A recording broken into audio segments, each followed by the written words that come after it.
খুব সহজে যারা মাটন বিরিয়ানি বানাতে চাও আজকের রেসিপিটা তাদের জন্য। তোমরা যারা মাটন বিরিয়ানি খেতে খুব ভালোবাসো কিন্তু বানানোর ঝামেলায় তোমরা আর করতে চাও না, তাহলে আজকের রেসিপিটা তোমরা পুরোটা দেখে নাও। খুব সহজ রেসিপি আজকে তোমাদের সাথে আমি শেয়ার করছি। নিয়ে নিয়েছি 500 গ্রাম মাটন, অ্যাড করে দিয়েছি একটা মিডিয়াম সাইজের পেঁয়াজ বাটা আর 1 চা চামচ আদা বাটা, 1 টেবিল চামচ এখানে রসুন বাটা, লঙ্কা বাটা দিয়ে দিলাম আর 1 টেবিল চামচ বিরিয়ানি মশলা, ধনে জিরে গুঁড়ো আর দিয়ে দিয়েছি অল্প একটু চিনি, হলুদ গুঁড়ো আর নুনটা একটু বেশির দিকে রাখবে, মানে যতটা নুন খাও তার থেকে একটু বেশি দেবে, তাহলে ভাতের সঙ্গে এটা অ্যাডজাস্ট হয়ে যাবে। তারপরে ধনে পাতা পুদিনা পাতা কুচি করে দিয়েছি। তারপরে অ্যাড করে দিলাম গোলাপ জল, কেওড়া জল 1 চা চামচ করে, ঠিক আছে। তারপরে অ্যাড করে দিয়েছি 3 টেবিল চামচ এখানে আমি সর্ষের তেল। এই যে আলুটা অ্যাড করলাম, ভাজা আলু, এই আলু ভাজার যে তেলটা ছিল গরম তেলটা, ওটাই আমি অ্যাড করেছি। আর আলু 3টে ভেজেও আমি এই মাংসর সঙ্গে একসাথে ম্যারিনেট করব। তোমাদের একটা কথা বলে রাখি, এই যে ভাজা আলুটা যখনই তোমরা মাংসের সাথে ম্যারিনেট করবে না, আলুর ফ্লেভারটা আরও বেশি কিন্তু খুলে আসবে, সেটা চিকেন বিরিয়ানি বলো বা মাটন বিরিয়ানি বলো। আর বিরিয়ানি তো আলুটা একদম মাস্ট, আলুটা ফ্লেভারফুল হলে আরও সুন্দর লাগে খেতে। তারপরে প্রেশার কুকারে 1 চা চামচ আমি তেল দিয়ে দিয়েছি, গোটা গরম মশলা দিয়ে দিয়েছি আর তারপরে মাটনটা এখানে আমি অ্যাড করে দিলাম। এবার মাটনটা ভালো করে আমি এটা কষিয়ে নেব। ও হ্যাঁ, গোটা গরম মশলার মধ্যে ছিল তেজপাতা, এলাচ, দারচিনি। আর ভালো করে এবার মাটনটাকে আমি কষিয়ে নেব ঢাকা দিয়ে দিয়ে সুন্দর করে, যতক্ষণ না মাটনটার থেকে তেলটা ছেড়ে আসছে। তোমরা যদি কাশ্মীরি লঙ্কার গুঁড়ো অ্যাড করতে চাও অবশ্যই অ্যাড করতে পারো, কিন্তু আমি ইউজ করি না, সেই কারণে আমি এখানে কোনো রকম লঙ্কার গুঁড়ো আমি ব্যবহার করছি না। এদিকে মাটনটা একটু নেড়ে চেড়ে নিয়ে ঢাকা দিয়ে রেখে দিলাম। আর এদিকে আমি দুটো এখানে পেঁয়াজ নিয়ে নিয়েছি। পেঁয়াজগুলোকে এবার একদম পাতলা পাতলা করে কেটে নেব, বেরেস্তার জন্য কাটছি। তবে সব পেঁয়াজ আমি বেরেস্তাতে দিইনি, কিছুটা আমি স্যালাডের জন্যও কেটে রেখেছি, বিরিয়ানির সঙ্গে খেতে খুব লাগলে। তো এইদিকে দেখো একদম রেডি হয়ে গেছে বেরেস্তার পেঁয়াজটা, আর স্যালাডের জন্য পেঁয়াজটা রেডি। এবার কড়াইতে তেল গরম করে নিয়েছি, তারপরে পেঁয়াজগুলোকে আমি এখানে অ্যাড করে দিয়েছি। এবার পেঁয়াজগুলো আমি মিডিয়াম টু হাই ফ্লেমে এটা ভেজে নেব।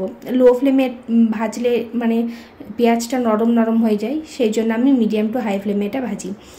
আর এদিকে ঢাকাটা খুলে নিয়েছি, মাটনটা দেখছো খুব সুন্দর হয়ে এসেছে। আর কিছুক্ষণ করেই মাটনটা মানে জল দিয়ে সিটি দিয়ে দেবো, আর একবার একটু ভালো করে নেড়ে নিলাম। আর আলুটাকে একটু চেক করে নিই সেদ্ধ হয়েছে কিনা। আলুটা অলমোস্ট সেদ্ধ হয়ে গেছে, তবে আর 5 মিনিট এটাকে আমি আর একটু ঢাকা দিয়ে দিয়ে কম আঁচে রান্না করে নেব। এই দিকে পেঁয়াজটাও খুব ভালোভাবে এখানে ভেজে নিচ্ছি। যেই পেঁয়াজে একটা হালকা সোনালি কালার চলে আসবে তখন কিন্তু আর এদিক ওইদিক যেও না, একদম পেঁয়াজের সামনেই দাঁড়িয়ে থাকো, না হলে কখন যে পেঁয়াজটা পুড়ে যাবে বুঝতেও পারবে না, যেটা আমার সাথে মাঝে মধ্যেই হয়ে থাকে।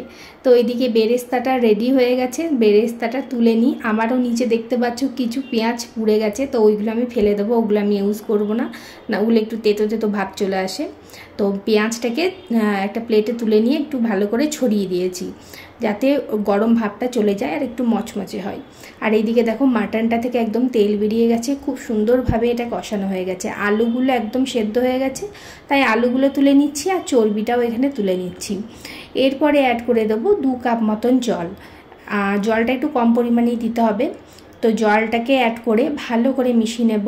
আর তারপরে প্রেসার কুকারের ঢাকনাটা লাগিয়ে আমি 3টে এখানে সিটি দিয়ে দিয়েছিলাম, লো টু মিডিয়াম ফ্লেমে দিয়েছিলাম। তো মাটনটা ডিপেন্ড করছে কটা সিটি লাগবে তার উপর। তো যাই হোক, আমার 3টে সিটিতেই হয়ে গেছিলো। এরপরে বাসমতি চাল 1 বাটি নিয়ে ভালো করে ধুয়ে পরিষ্কার করে নিয়েছি।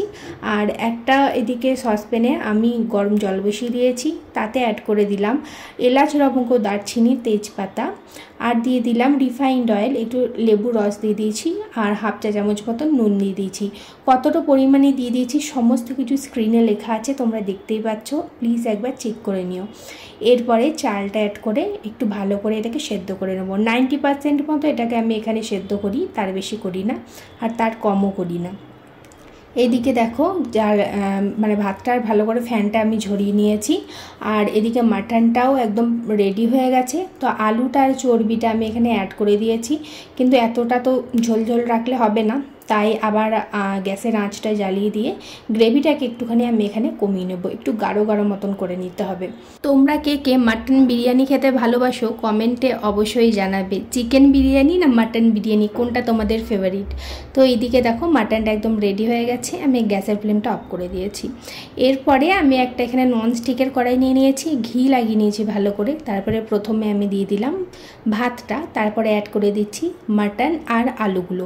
ওপরে পেঁয়াজ মানে বেরেস্তা আর ধনেপাতা পুদিনা পাতা কুচি দিয়ে দিলাম গোলাপ জল কেওড়া জল 1 চা চামচ করে, অল্প একটুখানি ঘি ছড়িয়ে দিলাম ওপরে।